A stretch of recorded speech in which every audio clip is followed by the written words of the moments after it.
네, 안녕하세요. 자, 여러분들 이제 마지막 시간, 주택법을 가지고 한번 공부를 한번 해보도록 하겠습니다. 자, 이제 우리가 이제 지난 시간에 했던 걸 잠깐 한번 확인하고, 그리고 이제 수업에 들어가도록 할게요. 자, 먼저 우리는 지난 시간에 건축 허가 절차라는 걸 공부했습니다. 그렇죠? 자, 그때 사전 결정이라는 제도와 건축 허가, 건축 신고, 가설 건축물 사용 승인. 자, 이렇게 해서 구분을 했고요. 이때 사전 결정이라는 것은 바로 허가 받기 전에 미리 확인해 보는 거라고 그랬죠. 그래서 허가 대상인 경우에 문제가 된다고 그랬고요.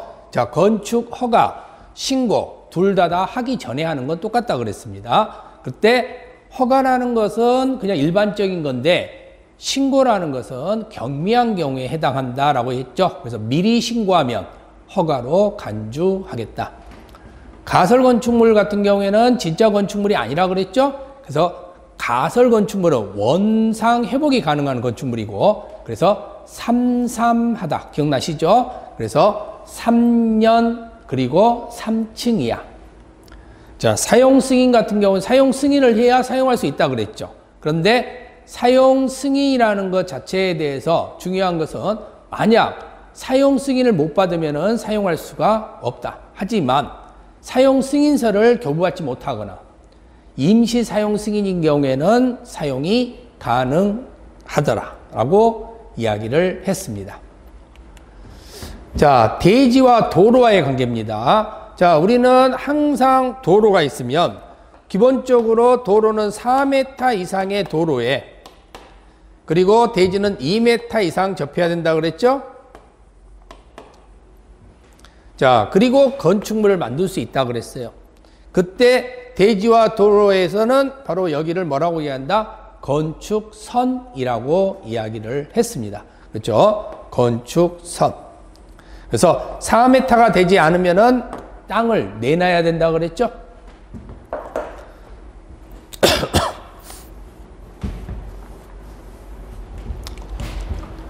자, 신고 1년, 가설 3년, 모르면 2년.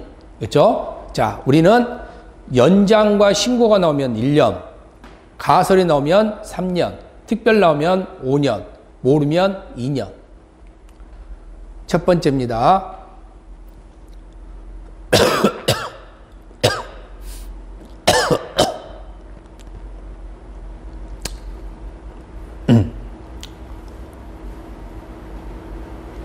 자, 1번 문장부터 보겠습니다. 건축 신고를 한 자가 신고일로부터 가로년 이내에 공사에 착수하지 아니하면 그 신고의 효력은 어떻게 한다 했습니까? 없어진다 그랬잖아. 근데 몇 년? 신고가 나왔으니까 1년. 그렇죠? 신고가 나오면 1년. 자, 이 문장 주의하시면 된다 그랬죠?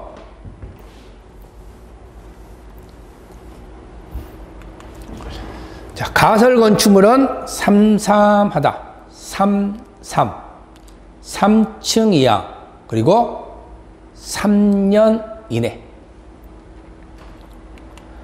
자, 가설 건축물의 존치기한은 가로년 이내에 해야 한다. 몇 년입니까? 가설이 나왔으니까 3. 그렇죠? 가설 나오면 3이라 그랬습니다.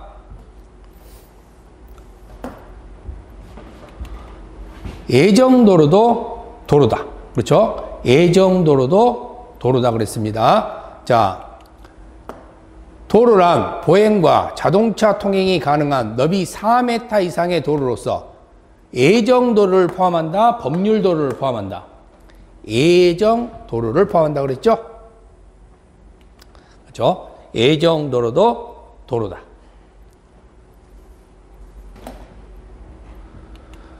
지하는 건축선을 넘어도 된다. 그렇죠? 지하는 건축선을 넘어도 된다. 담장의 지표 아래 부분은 건축선의 수직면을 넘을 수 있다. 넘어서는 안 된다. 넘을 수 있다. 그렇죠? 넘을 수 있다. 그래서 지하는 건축선을 넘을 수 있다. 헬리포터는 H 11층 이상이죠.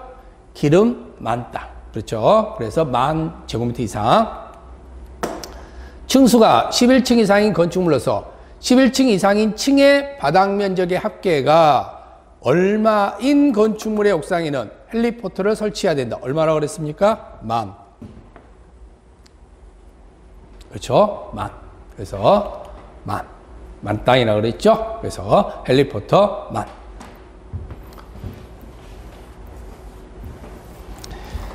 자, 우리가 이제 지난 시간에 여기까지 해서 한번 확인을 해봤던 거고요. 자, 그러면 이제 이번 강의 시간에는 여러분들이 바로 주택법을 가지고 공부를 한번 해보도록 하겠습니다. 주택법하고 건축법의 차이점. 이건 주택이라는 분에서 문제가 생긴다고 그랬죠?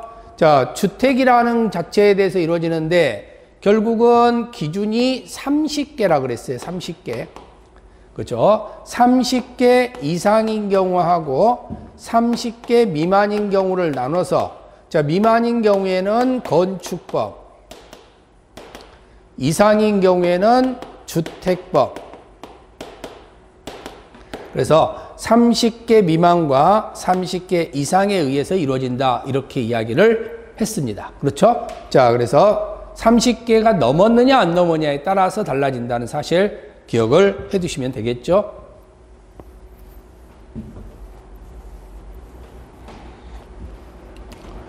자, 주택이라는 건 뭐냐 봤더니요. 세대의 구성원이 장기간 동안 독립된 주거 생활을 할 수 있는 구조로 된 건축물의 전부 또는 일부 및 그 부속 토지입니다.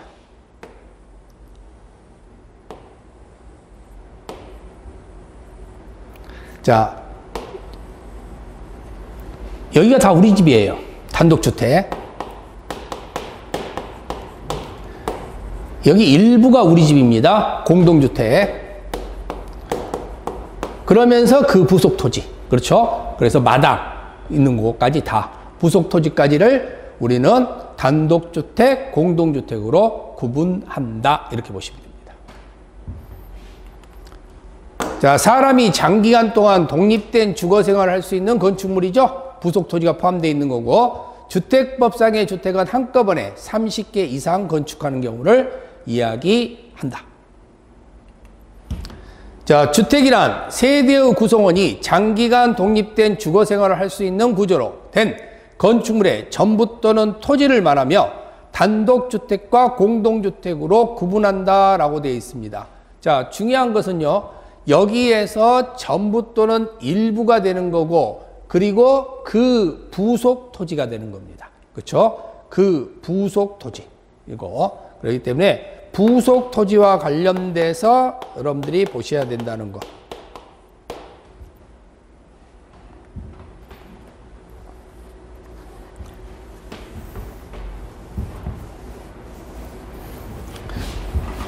그래서 우리는 주택이라는 것을 할 때는 항상 부속 토지. 그렇죠? 그래서 결국은 단독주택인 경우에 대해서는 1층, 2층, 3층 다 내 것이 되잖아. 전부. 그런데 공동주택은 301호만 내 거야. 일부. 자, 단독주택 나와 있습니다. 단독. 진짜 오리지널 단독주택 있죠? 다중주택, 다가구주택. 자, 여기에서 공간이 빠졌어요. 공간이 빠졌다는 소리는 공간은 30개 이상 만들 이유가 없기 때문에. 공동주택은 아파트, 연립, 다세대가 나왔는데요. 자, 여기 보면은 기숙사가 빠져 있습니다. 자, 그런데 기숙사가 없는데 기숙사는 여기에 뭘로 들어가냐? 준주택에 들어가는 겁니다. 요거 조심하셔야 된다는 거. 자, 우리가 준주택이라는 것은 주택이 아니고 주택에 준하는 거야. 그래서 오피스텔이라든가 다중생활시설이라든가 노인복지주택을 우리는 준주택이라고 그러는데, 그런데 얘네들은 주택 경험을 안 했잖아요. 그러면 누군가 주택 경험한 사람이 여기에 가가지고 팀장을 맡아야 될 거 아니야. 그때 주택 경험을 한 사람 누구를 보낼 것이냐? 기숙사를 보내는 겁니다. 그래서 기숙사를 이쪽으로 보내서, 원래는 공동주택에 있는데 준주택으로 팀장으로 보내버려. 그러니까 공동주택이 이제 안 돼버리는 거예요. 준주택이 돼버리는 겁니다. 소속이 바뀌어버렸으니까.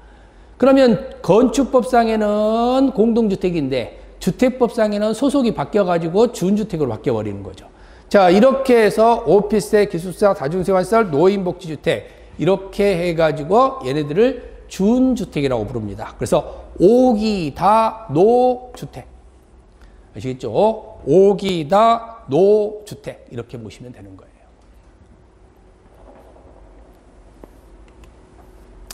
자, 그러면 기숙사는 주택법상의 주택이다. 자, 기숙사는 주택법상의 주택이다. 아니죠? 주택법상에 뭐가 나와야 돼요? 준주택이다. 이렇게 나와줘야 되겠죠?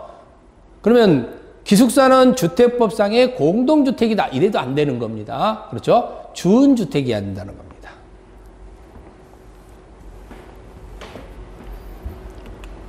자, 세대 구분형 공동주택이 나와 있습니다. 자, 세대 구분형 공동주택은요, 공동주택의 주택 내부 공간의 일부를 세대별로 구분하여 생활이 가능한 구조로 하되 그 구분된 공간의 일부를 구분 소유할 수 없는 주택 이렇게 나와 있습니다. 그렇죠? 그래서 일부에 대해서 구분 소유할 수 없는 주택. 자, 이 말은 무슨 소리냐면요. 보통 우리가 집은 하나입니다. 근데 부엌과 화장실이 딸려 있는 게 집이에요. 그렇죠? 자, 그런데 이것을 둘로 나눠서 하는 겁니다. 그러면 현관문 2개 있고 부엌 있고 화장실 있고 이렇게 해서 둘로 구분시키는 거야. 그런데 이걸 평수가 넓으면 3개도 할 수 있고 4개도 할 수 있고 이렇게 할 수 있잖아요. 자, 그런데 몇 개까지 가능하냐? 2개까지. 단 구분 소유는 안 된다는 겁니다. 그렇죠? 구분 소유는 안 되는 거. 이것을 세대 구분형 공동주택이다 이렇게 생각하시면 돼요. 그래서 우리가 아파트가 있는데 아파트가 40평짜리가 있어. 근데 아들이 장가를 갔는데 집이 없네. 그러면 이거 20평으로 나누어서 하나는 아들 주고 하나는 우리가 살고 이렇게 할 수 있단 말이에요. 그게 바로 세대 구분형 공동주택이야. 그러면 아들이 일찍 반으로 잘라서 이거 우리 등께 주세요 라고 할 수 있겠느냐? 할 수가 없다는 겁니다.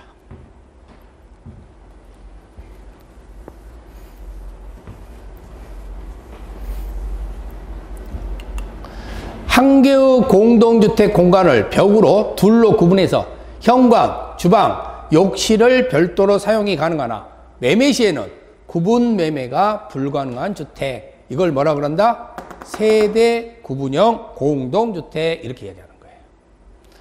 자, 443페이지 한번 봐보세요. 자, 443페이지 보시면은 세대 구분형 공동주택하고 나와 있죠. 자, 그때 요건이 나와 있는데 넘겨보시면은 거기에 동그라미 1번과 동그라미 2번 둘로 구분을 하고 있습니다. 자, 그런데 1번과 관련되어 있는 거와 2번에 관련된 건 뭐냐면요. 옛날에는 세대 구분형 공동주택을 미리 만들어서 팔질 않았어요. 나중에 만들어 놓은 집에다가 세대 구분형 공동주택을 했어. 근데 이게 좀 할만하거든? 그죠? 괜찮아? 그러니까 이제는 아예 만들 때부터 세대 구분형 공동주택을 하나 만들어서 팔아버리자. 이렇게 또 될 수가 있겠죠? 그래서 건설 시부터 아예 세대 구분형 공동주택으로 아예 건설을 해버리는 방법.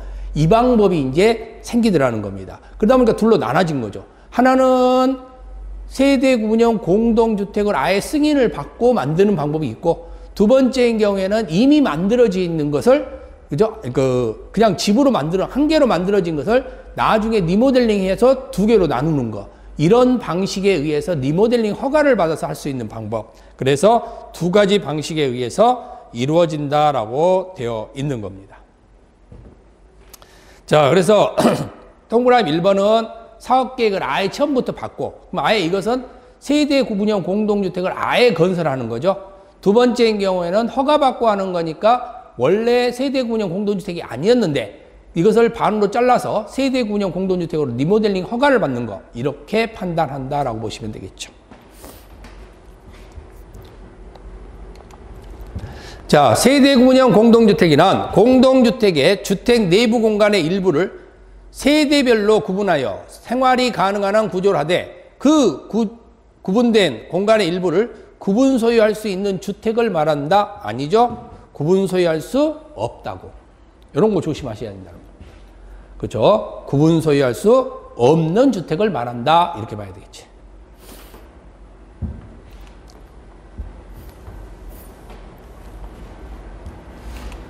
자, 주택 분류 보겠습니다. 국민주택이라는 게 나왔는데요. 우리는 국민주택이라는 거 뭐냐? 원래는 이제 공기관이 주택을 만들어 주겠죠. 그럼 공기관이 큰 집을 만들어 주겠습니까? 아담한 집을 만들어 주겠습니까? 아담한 집. 그 아담한 집인데 그러면 이것은 누구 돈으로 만들겠어요? 국가 돈으로. 그럼 국가의 자금, 국민의 세금으로 공공건설회사나 민간건설회사가 건설하는 국민주택 규모의 주택을 말하는 겁니다. 그때 이 국민주택 규모가 보통 아담한 집 85제곱미터 이하. 알겠죠? 그러면 국민주택이라는 것은 공기관의 자금으로, 공자금으로 85제곱미터 이하의 주택을 만드는 것이 국민주택 이렇게 보시면 돼요. 이게 원칙이라고 보시면 됩니다. 자, 그럼 이 국민주택 규모는 85제곱미터 이하인데 수도권을 제외하고 도시지역이 아닌 읍면지역은 좀 땅값이 싸거든. 그러니까 여기는 얼마까지도 가능하냐? 100제곱미터 이하까지도 가능하더라. 이렇게 볼 수가 있는 겁니다. 그래서 원래는 85제곱미터 이하인데 100제곱미터 이하까지도 가능하더라. 자, 그럼 민영주택은 뭘 말하는 거냐? 국민주택 뺀 나머지. 그럼 가장 중요한 것은 바로 85제곱미터가 중요한 게 아니라 국민의 세금이 중요한 거예요. 공자금이 안 들어가면은 민영주택이라는 겁니다. 아시겠죠? 공자금이 안 들어가면 민영주택이에요. 그래서 국민주택 외의 주택을 말하는 거죠. 민간건설회사가 면적에 상관없이, 그래서 85제곱미터를 만들든 85제곱미터를 초과하든 그건 상관없다는 겁니다. 1세대상 주거 전용 면적이 84제곱미터인 주택은 국민주택이 될 수 없다. 자, 주거 전용 면적이 85제곱미터 이하니까 84제곱미터는 85제곱미터 이하 되는 거 아니에요. 그렇죠? 그럼 당연히 국민주택이 될 수 있다. 이렇게 봐야 되겠지.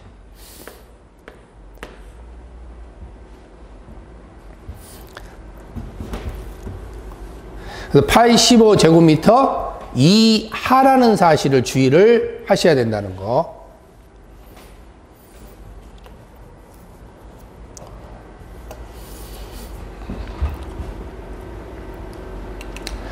자, 주거 전용 면적. 그런데 주거 전용 면적이라는 건 뭘 이야기하냐면요.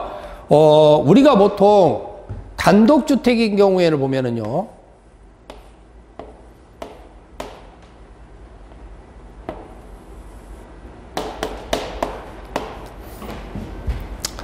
자, 지하 1층, 1층, 2층, 3층이 있어요.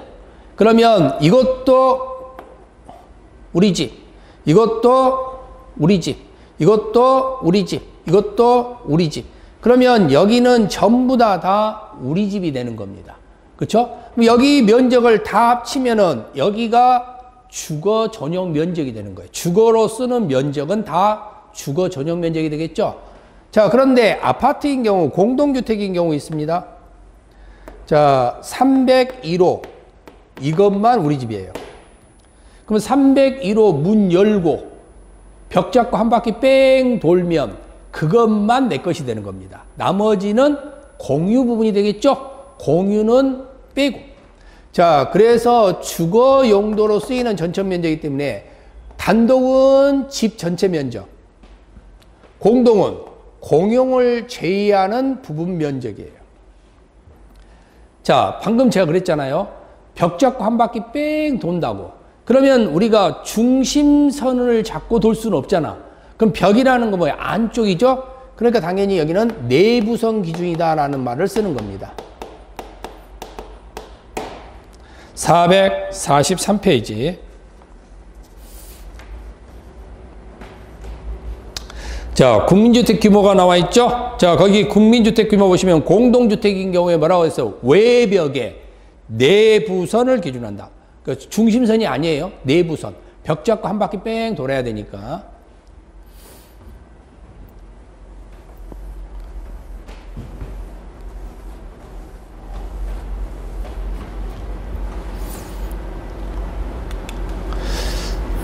자, 기출력 문제 한번 봐보세요. 공동주택의 주거 전용 면적의 산정 기준은 외벽의 중심선 아니라는 거죠. 무슨 선을 기준한다 했어요? 내부선을 기준한다 이렇게 보는 거예요. 내부선. 그러니까 벽 잡고 한 바퀴 뺑 도는 형태로서 이루어진다 이렇게 보시면 되겠죠.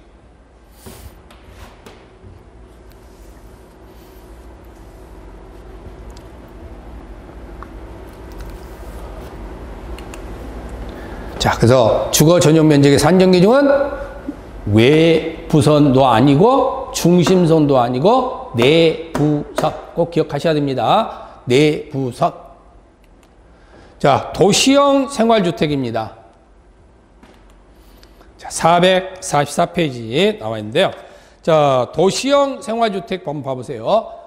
도시형 생활주택은 주택 도시지역에 건설하는 300세대 미만의 국민주택 규모에 해당하는 주택을 말한다라고 되어 있습니다. 자, 여기 보면은요, 300세대 미만이어야 돼요. 그리고 국민주택 규모입니다. 85제곱미터 이하가 되겠죠? 서민형 공동주택입니다. 그렇죠? 서민형 공동주택. 자, 이게 바로 도시형 생활주택이에요. 자, 도시형 생활주택에서는 첫 번째 소형주택이라는 게 나옵니다. 그죠? 소형주택. 자, 소형주택이라는 것 자체에 보면은요, 지하층은 없고 60제곱미터 이하인 주택이에요. 자, 예전에는 우리가 원룸이라는 용어를 많이 썼죠. 원룸이라는 용어를 썼는데, 자, 우리가 보통 30제곱미터를 기준으로 해서 이상이 있을 거고, 미만이 있을 텐데, 자, 30제곱미터 미만은 한 개. 여기는 진짜 원룸형을 말하는 겁니다. 그죠? 진짜 원룸형. 그러니까 원룸형 주택인 경우에 대해서만은 30제곱미터 미만인 경우를 이야기하고요. 30제곱미터 이상인 경우에는 방 3개까지. 그죠? 방 3개까지. 이렇게 만들어주는데, 당연히 여기에 대해서는 부엌, 욕실 존재해야 되겠죠? 그죠? 부엌과 욕실이 존재해야 된다는 사실. 이게 바로 소위 말하는 소형주택이라고 생각하시면 됩니다. 근데 소형주택인 경우에 대해서는, 자, 소형에서 사는 것도 억울한데, 그런데 지하에 산다면 얼마나 억울하겠어. 그래서 지하층은 없다 이렇게 보시면 돼요.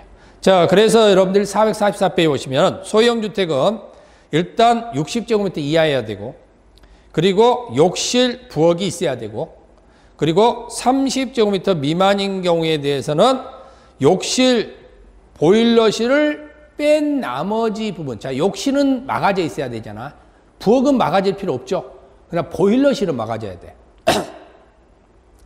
자, 그러면 욕실, 보일러실은 막아져 있고, 자, 이때 나머지는 하나의 공간으로 터져 있어야 되겠죠.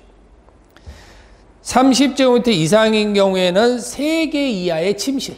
그렇죠? 3개 이하의 침실 형태로서 이루어진다라고 보시면 되겠고요. 자, 그러면은 우리가 보통 이 소형주택 같은 경우도 역시 299세대까지 되는데, 299세대 했을 때 방 2개 이상이 많아야 되느냐, 방 하나가 더 많아야 되냐인데, 방 하나짜리가 많아야 되는 겁니다. 그런데 이제 2개짜리, 3개짜리도 있으면 좋다는 거죠. 그래서 보통 2개 이상의 방은 3분의 1 초과하지 않는 범위 내에서 해라. 이렇게 나와 있는 것이 되겠죠.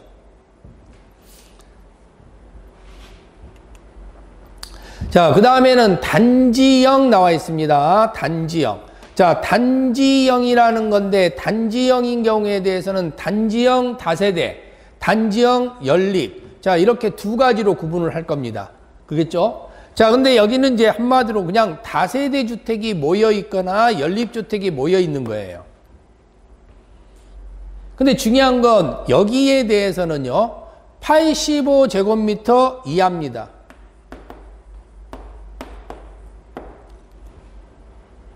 그렇겠죠? 자, 85제곱미터 이하의 주택인데, 그러면 단지형 다세대나 단지형 연립인 경우에는 85제곱미터 이하인 주택으로서 여기에 대해서는 당연히 4층 이하로 있어야 되겠죠? 자, 그런데 몇 개층까지 허용을 하고 있느냐? 5개층까지 허용을 하고 있습니다. 그래서 단지형 다세대나 단지형 연립은 5층까지 허용을 하고 있다. 원래는 5층이면 뭐가 되는 거예요? 아파트. 근데 우리는 약속을 하는 겁니다. 이런 경우는 아파트라고 부르지 않겠다라고. 그러니까 원래는 아파트여야 되는데 5개층까지를 그냥 우리는 여기서 660제곱미터 이하라면은 단지형 다세대, 660제곱미터 초과라 그러면은 단지형 연립 이렇게 부르겠다는 거죠. 자, 그러면 이 A, 이 B, 여기 있는 요 C, 자, 얘네들은 함께 건축할 수 있겠느냐? 안 됩니다. 전부 따로따로 건축이 돼야 되는 거예요. 그죠? 그래서 함께 건축할 수는 없다. 이렇게 보시면 되겠죠. 그죠? 함께 건축할 수는 없다. 자, 그래서 복합 건축이 제한되어 있다라고 되어 있죠. 445페이지에 복합 건축이 제한되어 있다. 그래서 단지형이라든가 소형이라든가 얘네들은 함께 만들 수가 없습니다. 자, 예를 들어서 지금 299 해야 되잖아요. 그러면은 단지형 다세대 한 100세대를 만들어. 그리고 나머지 하나를 전부 모아서 소형으로 이 199세대를 만들어 버려요.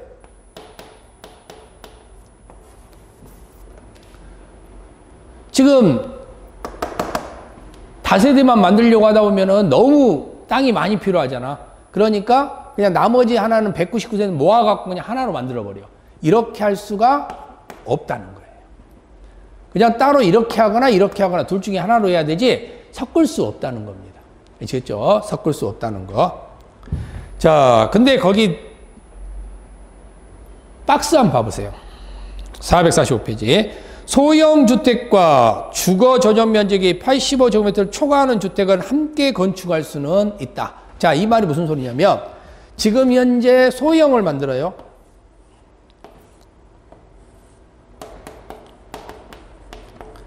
자, 그런데 여기에서는 소형 주택인데 85제곱미터를 초과하는 거 한 채를 만들 수 있다는 겁니다. 그렇죠? 85제곱미터 초과하는 한 채. 누구? 주인집. 펜트하우스. 다 터가지고. 그래서 주인집을 만들 수 있다는 거고. 자, 두 번째를 볼까요? 자, 두 번째 박스 보세요. 준주거지역이나 상업지역에서는 소형 주택과 도시형 생활주택, 외우주택을 함께 건축할 수 있다고 그랬죠? 자, 보겠습니다.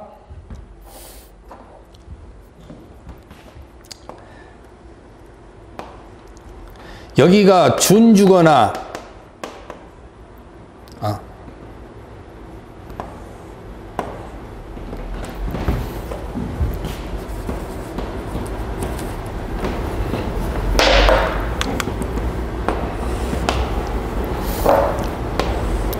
상업지역이야. 그러면 여기 있는 땅이 준주거나 상업지역이라고 생각해 보세요. 그러면 일단은 여기는 어쨌든 간에 딱 보더라도 사람들이 일단 많이 사는 곳이야. 쉽게 말해서. 그럼 사람들이 많이 사는 곳에다가 여기를 만들 때 이 공간에다가, 그렇죠? 이 공간이, 자, 소위 말하는 도시형 생활주택이 아닌 걸 만들 수 있다. 자, 근데 도시형 생활주택이라는 것 자체에 대해서는 85제곱미터 초과하는 건데 85제곱미터 초과하는 한 채밖에 못 만들잖아요. 근데 소형인 경우는 60제곱미터 이하가 도시형 생활주택이에요. 그러면 당연히 60제곱미터 초과 85제곱미터 이하. 자, 요런 주택을 건설할 수가 있다는 겁니다. 그렇죠? 60제곱미터 초과 85제곱미터 이하. 요런 주택을 뭐 할 수 있다? 건설할 수가 있다. 이렇게 생각하시면 되는 거예요. 그러니까 원래는 소형 주택인 경우에는 여기 60제곱미터 이하여야 되잖아. 그렇죠? 근데 85제곱미터 초과하는 주택 한 채는 만들 수 있어요. 근데 만약에 준주거나 상업지역이면은 요 자리에다도 60제곱미터 이하가 아니라 60제곱미터 초과 85제곱미터 이하인 주택을 여기다가 몇 개 더 만들 수 있다는 겁니다. 대신 3분의 1이 넘어가면 안 되고. 자, 그래서 바로 이 부분에서 여러분들이 주의하시면 되는 거예요. 그렇죠?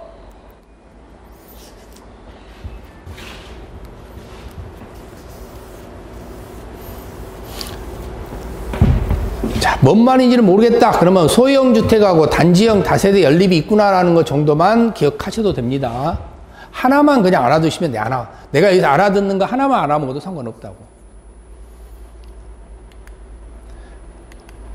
자, 기출력 문제 한번 볼까요? 300세대인 국민주택 규모의 단지형 다세대 주택은 도시형 생활주택에 해당한다. 자, 도시형 생활주택은 300세대 뭐라 그랬어요? 미만. 그렇죠? 300세대 미만. 그래서 300세대 미만인 경우에 해당되는 겁니다.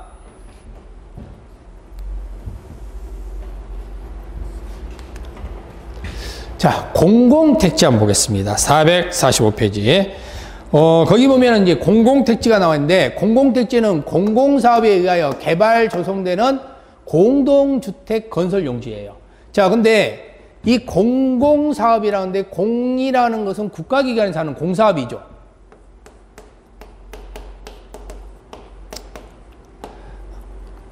자, 그러면 우리는 마음에 든 땅이 발견됐어. 내가 아주 마음에 든 땅을 발견했어요. 그러면 어떻게 합니까? 여기를 사겠지. 그러니까 한마디로 수용을 하면 되는 겁니다.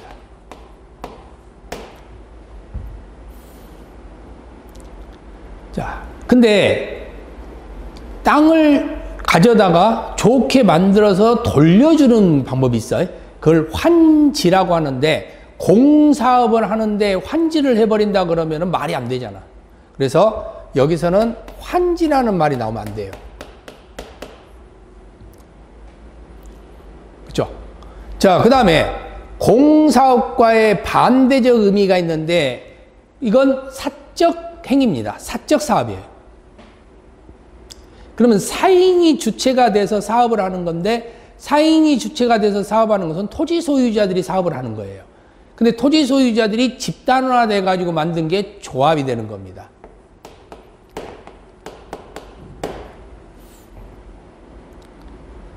그러면 조합이라는 말이 나오거나 환지라는 말이 나오면은 공공택지라는 말을 쓰면 안 된다는 뜻이죠.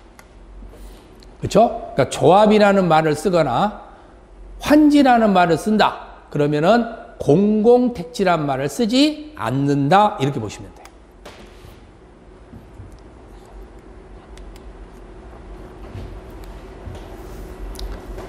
자, 기출력 문제 한번 봐볼까요?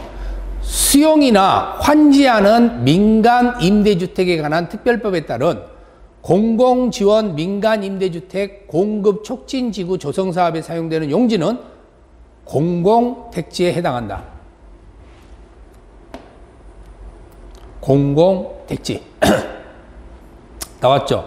자, 근데 이 말이 나오면은 반드시 기억해야 되는 게 있다고 그랬잖아요. 환지라는 말이 나오면 안 되고, 그리고 조합이라는 말이 나오면 안 된다고 그랬죠? 자, 근데 여기도 지금 쭉 봤더니 뭐가 보여요? 환지라는 말이 보이잖아요. 그렇죠? 그러니까 저 환지라는 말이 나오면 안 된다. 이렇게 보시면 됩니다. 그렇죠? 그래서 결국은 환지라는 말이 나왔으니까 공공택지라고 쓸 수 없다. 이런 거 조심하셔야 된다는 거죠.